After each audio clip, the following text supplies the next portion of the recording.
no contexto da palavra de Deus hoje em João 21. Evangelho segundo escreveu João 21.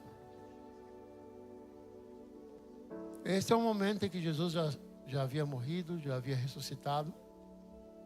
Os seus discípulos, eles então começam a desistir, começam a pensar em voltar a fazer o que eles faziam.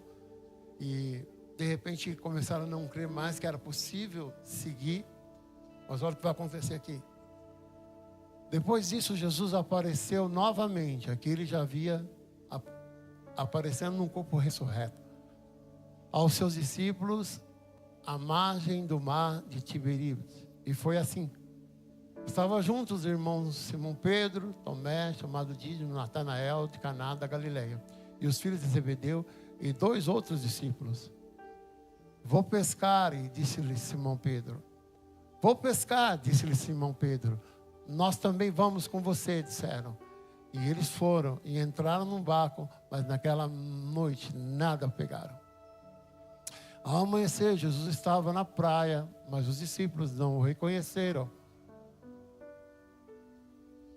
Ele lhe perguntou: filhos, vocês têm algo para comer? Não, responderam. Ele disse: lancem a rede ao lado direito do barco e vocês encontrarão. Assim fizeram, mas não conseguiam recolher a rede por causa da quantidade de peixes. Os discípulos a quem Jesus amava, disse-lhe a Pedro: é o Senhor? Simão Pedro, ouvindo dizer isso, vestiu a capa, pois havia tirado, e a lançou ao mar.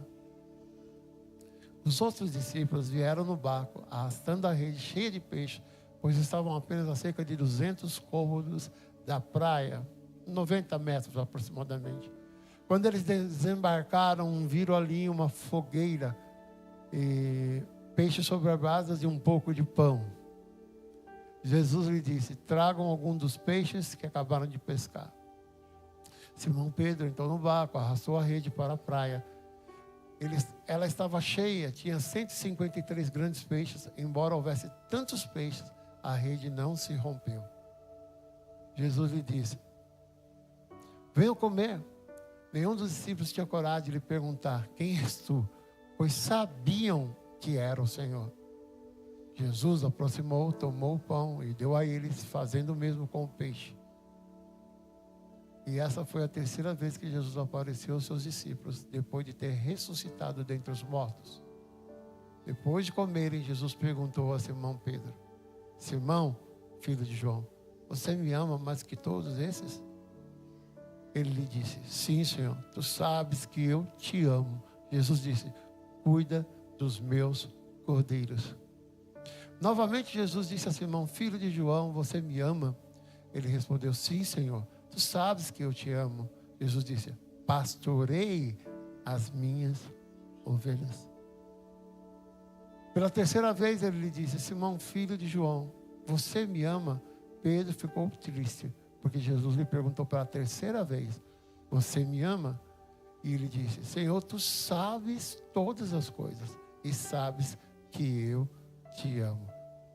Jesus está cortando aqui. Cortou um pedacinho ali, né? No projetor. Só um minuto. Vocês podem ler o finalzinho aí?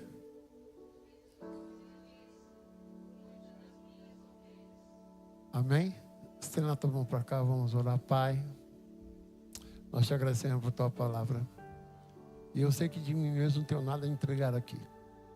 Teria muita presunção da minha parte achar que posso ser alguém que possa trazer algo de que eu tenha, mas aquilo que vem do Senhor, aquilo que o Senhor me entregou, sim, eu posso compartilhar, e importa que eu diminua e que tu cresças. Fala conosco, Pai. Queremos ouvir a sua voz em nome de Jesus. Amém? Glória a Deus. Pode se sentar. Ao entender um contexto aqui, embora a própria Bíblia é clara, Jesus então aqui está aparecendo novamente aos discípulos, e eles tinham voltado a pescar.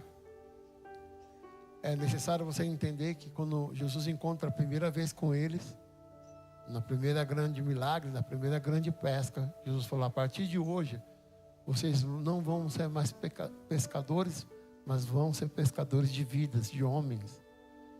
Então Jesus, ele chama aqueles homens, eles atendem prontamente. Jesus passa 3 anos com ele, 3 anos, ensinando, ministrando, preparando eles, falando sobre, inclusive, que ele ia ser crucificado, preparando o coração deles, que um dia ele iria, era necessário que assim acontecesse para que o Espírito viesse. E o Espírito Santo me fez lembrar que o último momento em que Pedro está com Jesus, Pedro comete uma falha grave. Imagine alguém que está 3 anos com Jesus, né? De repente, no momento em que o soldado se aproxima para prender Jesus, está armado com uma espada. E além de estar armado, ele tira a faca e corta a orelha do soldado mau. Naquele momento, Jesus, que sempre discipulou seus discípulos, Jesus o repreende e o confronta de forma amorosa e diz: Pedro, Pedro, quem fere com a espada será ferido. Pedro, se eu quisesse, eu mandaria uma ordem de anjos e todos aqui seriam dissipados. Um sopro meu, Jesus falou exatamente essas palavras, mas um sopro meu era suficiente para que eles, e já havia acontecido isso, né? Então, naquele momento, Pedro falha e Jesus, então, vai ser crucificado. Jesus morre, ressuscita ao 3º dia. A última coisa que Pedro tinha feito na presença de Jesus foi uma falha. Ele tinha cometido um erro. Ele tinha passado 3 anos com Jesus. Eu não entendo que alguém que anda com Jesus, com a presença do próprio Deus, precisa andar armado, né? Claro, tem as suas, né? Um policial militar, alguém que, né, precisa, né? Ainda mais com o Brasil como está. Mas alguém que está andando com Jesus precisa andar armado? Mas ele estava armado com uma faca.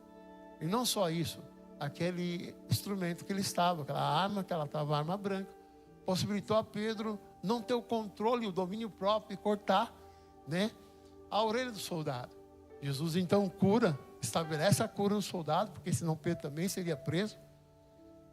E esse foi o último momento em que Pedro então está na presença de Jesus. É interessante, porque na caminhada com Jesus, em alguns momentos, nós falhamos, nós cometemos erros e precisamos que alguém que cuida de nós, que discipula a nossa vida, nos abrace, nos confronte com amor e nos dê a oportunidade de recomeçar. E muitas vezes nós, como discipuladores, e eu quero falar como líder, como alguém que já tem discipulado há anos, nós olhamos para aquela pessoa que falhou e pensamos: essa pessoa não tem jeito, essa pessoa de novo, falhou de novo. Irmãos, não era a primeira vez que Pedro falhava. Pedro nega Jesus. Pedro, ele declara uma aliança, olha para Jesus e fala: jamais vou te negar, estamos juntos, né? Quantas vezes eu ouvi isso? Estamos juntos, jamais vou te negar. E Pedro quando o galo canta pela 3ª vez, Pedro nega, e quando ele é confrontado pelos homens que estavam lá perseguindo Jesus, ele disse: olha, você fala como um desses, você se veste como... Não, jamais, eu não conheço esse homem. Então Pedro foi alguém que teve muitas falhas. E nós somos seres humanos, e Jesus sabe que nós falhamos. Sabe que muitas vezes nós queremos fazer algo e não fazemos aquilo que deveríamos, como Paulo: o bem que eu gostaria de fazer, isto não faço. Só que Jesus não é como cada um de nós, que às vezes se comporta não acreditando mais na pessoa, porque ela errou, porque ela falhou, porque ela abriu uma brecha, porque ela realmente porque ela precisa ser tratada. E nós somos tão ferozes e tão...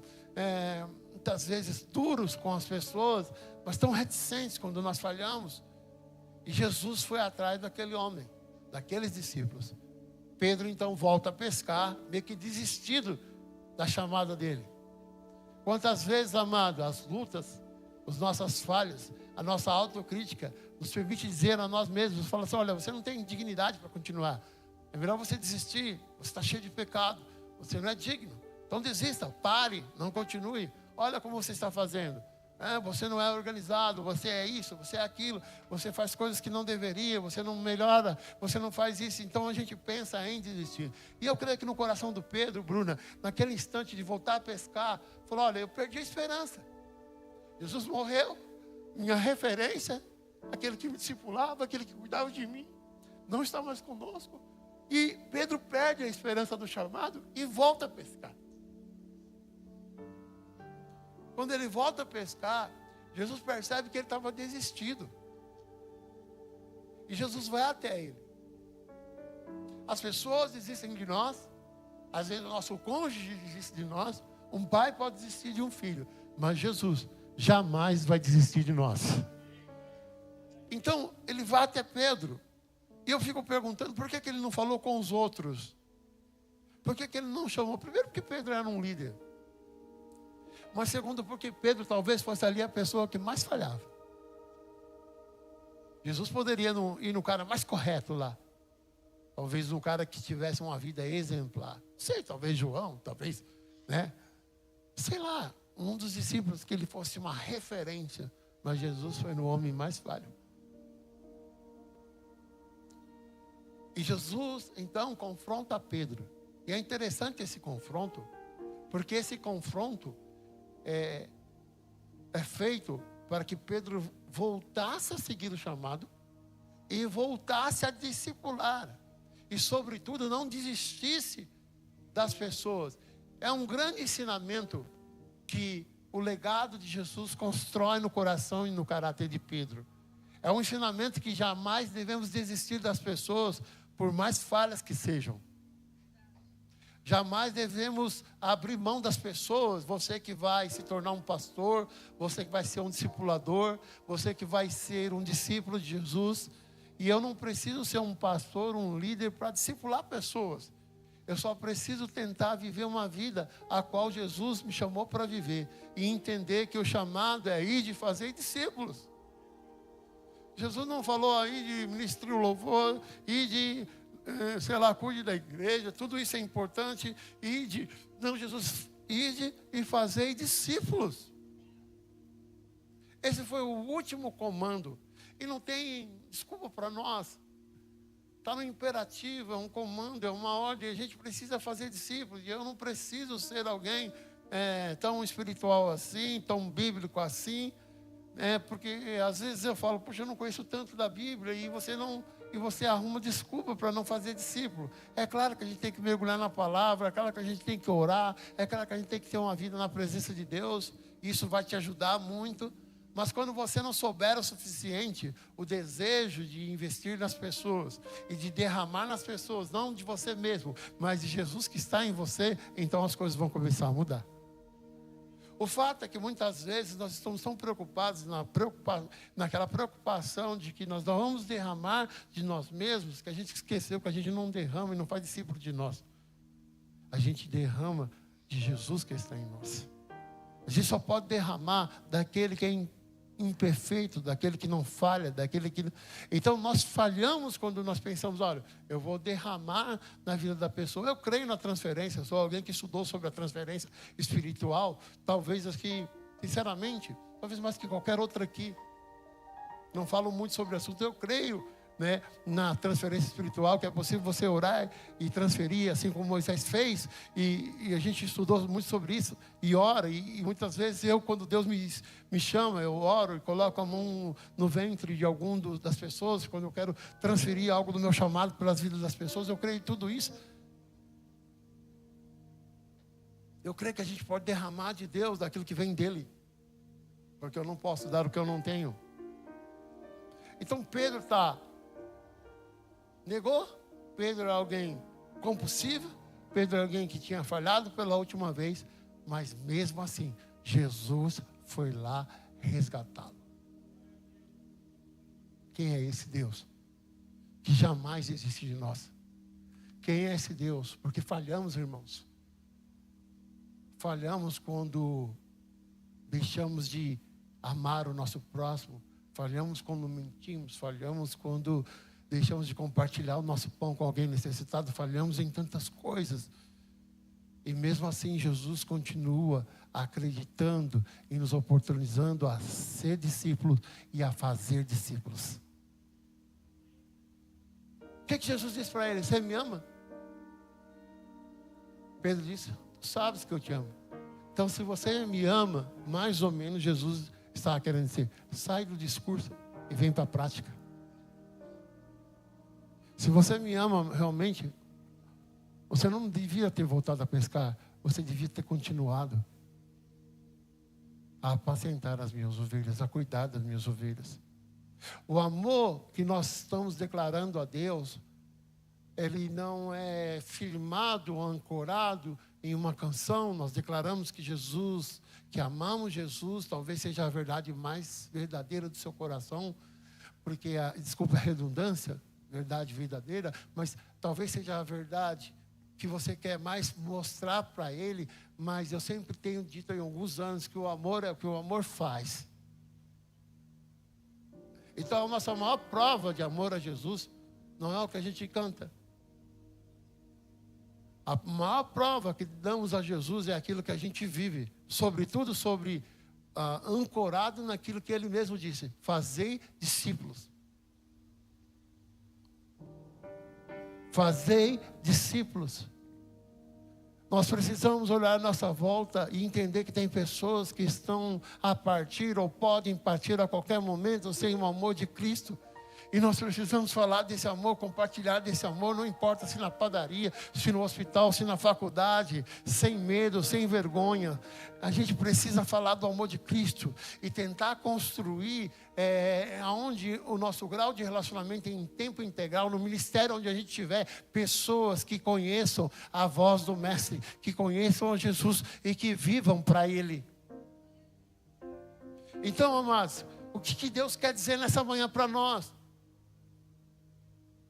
Que nós precisamos entender que quando dissemos que amamos ao Senhor, há vidas que precisam ser conquistadas, há vidas que precisam ser alcançadas. Não basta só eu declarar, eu amo o Senhor, tudo bem, eu te amo, e Deus sabe que você o ama. Deus sabia que Pedro o amava, mas Deus falou, então sai daquilo que é discurso e vem para a prática. Mostra efetivamente que você me ama, cuidando das minhas ovelhas, pastoreando as minhas ovelhas, cuidando das minhas ovelhas. 3 vezes Jesus fala para Pedro. E eu creio que esse é um encontro de restauração, de retomada de chamado. Eu creio que foi um encontro para Deus chamar de volta, trazer de volta. Todos nós, de alguma maneira, temos um chamado em Cristo. Não importa se está 1 mês, 6 meses, não importa, você tem um chamado em Cristo. E esse chamado, que é um chamado de todos nós, que não é só um rema que é para cá, particular, é um chamado logos para todos nós, para que façamos discípulos. Isso o que é fazer discípulos? Se não passar tempo com eles, se não estar junto com eles, se não está podendo compartilhar, aconselhar, ajudar, oferecer o seu ombro. Não é muita coisa, a gente não precisa de muito segredo, a gente não precisa de livros práticos para discipular, a gente só precisa de ter amor e seguir a Cristo e pedir a misericórdia de Deus, que o Espírito Santo nos ensine a ajudar pessoas à nossa volta. Quando você oferece um ombro a alguém que está caído, você já está começando a discipular. Foi assim que Jesus começou a discipular. Primeira vez que ele encontrou aqueles homens, eles não tinham pescado nada. Jesus empresta o barco deles. E aí quando eles voltam a pescar, ele enche o barco de peixes. Jesus então entrega a provisão. Quando a gente compartilha daquilo que a gente tem, quando a gente divide o que somos, quando a gente entrega daquilo que Deus tem nos feito, nós estamos discipulando, nós estamos fazendo isso, não propriamente daquilo que somos, mas daquilo que Deus tem nos transformado. Então essa é uma chamada no mês de agosto, para a gente olhar a nossa volta e falar, eu preciso fazer discípulo. Eu digo que amo Jesus, então eu preciso formar novos discípulos, eu preciso formar pessoas. Mas isso, eu quero crescer mais, eu preciso me tornar um líder de conexão. Ali os líderes de conexão estão lá, estrategicamente, para te acompanhar. Quando você vai numa conexão, aquele líder, seja na minha conexão, seja na conexão do pastor Alexandre, seja na conexão de outros, dos líderes de jovens, eles estão lá para te acompanhar. Talvez um pastor, ele não consiga olhar para 120, 150 pessoas, não consiga cuidar de todo mundo. Jesus, sendo Jesus, chamou só 12. E a partir do 12, ele foi criando, gerando, cuidando, ensinando que era necessário cuidar. Agora, mais do que isso, mais do que a responsabilidade de discipular, é entender que quando eu amo Jesus, eu faço o que Ele pediu para eu fazer. E Ele pediu, ide por todo mundo, pregai o Evangelho e fazer discípulos, ensinando a guardar aquilo que eu tenho ensinado. E batizando no nome do Pai, do Filho e do Espírito Santo. Então, discipular é uma construção, até que nós conseguimos levar a pessoa até o batismo. E depois do batismo, continuar acompanhando. Pedro já era batizado. Pedro já era 3 anos com Jesus, andando ali, vendo milagres, vendo mestre. Mas ele falhou, irmãos. Não importa quantos anos você tenha na igreja, 1 ano, 2 anos, 3 anos, talvez você falhou falando mal de alguém, talvez você falhou pensando algo, desprezando alguém, fazendo algo que você não deveria. Mas eu vim aqui para dizer que o Jesus que você segue, aquele que morreu na cruz por você, Ele não desiste de você. E se preciso for, Ele vai até você novamente para te resgatar, te trazer de volta e te mostrar. O verdadeiro discipulado consente em não desistir de pessoas. Diga ao teu irmão, Ele não desiste de você.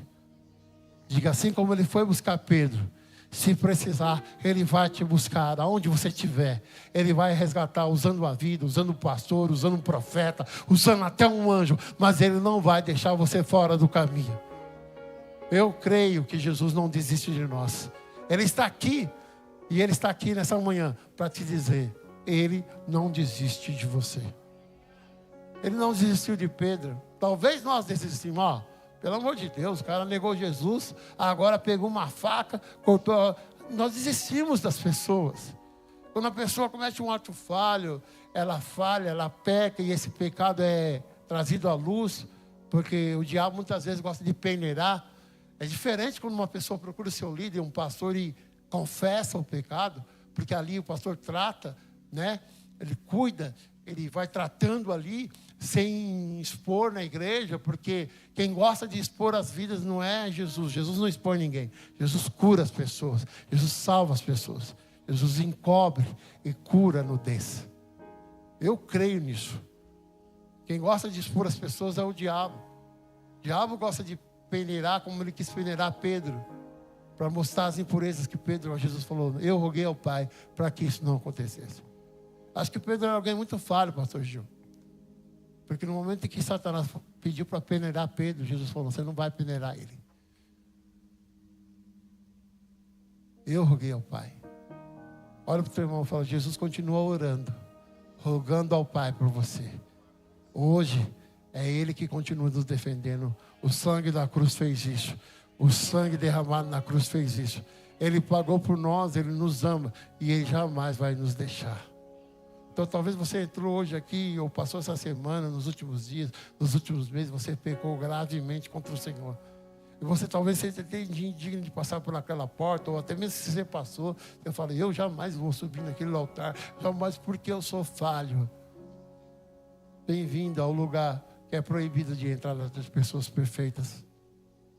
Essa é a igreja do Deus vivo. Não é a nossa perfeição, mas o sangue dele derramado na cruz que nos torna dignos. Então, se você crê nessa manhã, levanta a sua mão direita e diga, Senhor, eu reconheço que o Senhor jamais desiste de mim. Diga, Senhor, quando os meus pés falharem sobre as águas, o Senhor continua segurando em minha mão. Feche os seus olhos.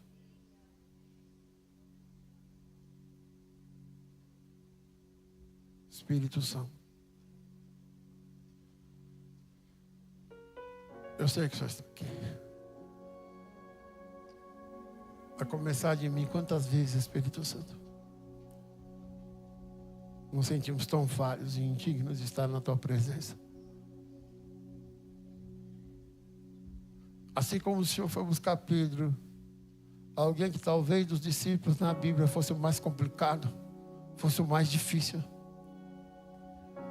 O Senhor busca cada um de nós, uns talvez com mais equilíbrio, mais domínio próprio, outros nem tanto. Mas o Senhor nos amou de tal maneira que se deu na cruz e morreu por nós na cruz, para que nós tivéssemos uma esperança, um corpo ressurreto, e na esperança do céu, da Jerusalém celestial, que um dia estaremos contigo. E esse lugar, o pecado já não mais alcançará. Ainda que mesmo existe um lugar na tua presença em que o pecado não me alcança.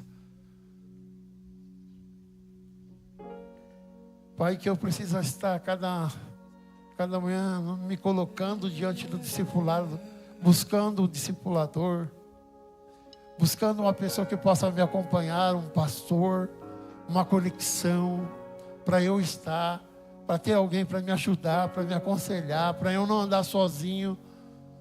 Deus, eu não posso andar sozinho. Eu não posso andar sem unidade. Eu não posso estar sem a tua presença. Nós precisamos de ti, Senhor. Toma cada vida que entrou aqui hoje, Senhor, e toca mesmo. Como eu não posso tocar, se eu pudesse eu tocaria, mas toca cada coração que aqui entrou, para que se abra para a tua presença, para a tua palavra, para que se torne discípulo, para que faça discípulo, para que passe tempos com as pessoas, para que tenha tempo de mesa, para que se compartilhem uns com os outros, em nome de Jesus. Amém? Quando Jesus apareceu a eles, eles não estavam sozinhos. Havia um pequeno grupo ali. Havia uma conexão ali. Pedro chama, eles vão pescar. Havia um pequeno grupo que havia desistido junto com Pedro. Por isso que é necessário que eu e você busquemos um pequeno grupo. Uma conexão onde eu possa ter alguém que possa me discipular, cuidar de mim, alguém que eu possa ligar, alguém que na minha dor, na minha dificuldade possa me aconselhar. Deus tem formado pessoas aqui, Deus tem capacitado pessoas. Tem pessoas talvez que elas não sejam tão... falem de uma forma intelectual, não tenham um português tão perfeito como eu, mas que tenham um coração disposto a cuidar de pessoas. O que Deus está buscando de nós é um coração disposto a cuidar de pessoas. Seja de uma criança, de um adolescente. Nós reclamamos muitas vezes que tem pessoas na rua assaltando, pessoas na rua fazendo atrocidade. Mas aonde a igreja parou? Que não se preocupa em buscar mais essas vidas, em ensinar as crianças o caminho que elas devem andar, em investir nos adolescentes, em investir nos jovens, porque eles são certamente o futuro dessa comunidade. Então que a gente tenha esse coração, a gente sai daqui com esse coração, a gente sai com o coração pronto para saber que amar Jesus, o amor é o que o amor faz, é fazer discípulos, é buscar vidas, é amá-las. Amém? Glória a Deus. Quando você recebe essa palavra, antes da ceia eu queria que você ficasse de pé.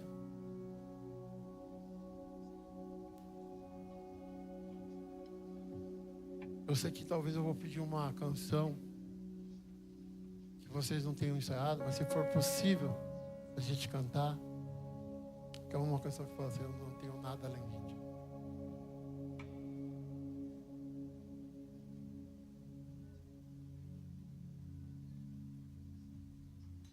Põe a mão no seu coração. O que nós temos, irmãos? Senão o Senhor.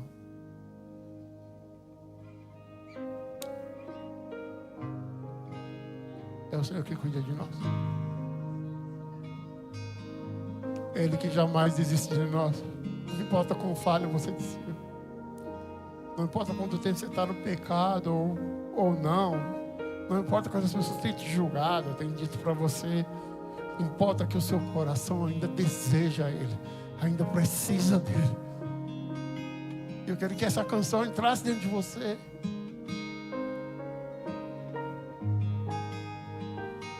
Espírito Santo, por favor.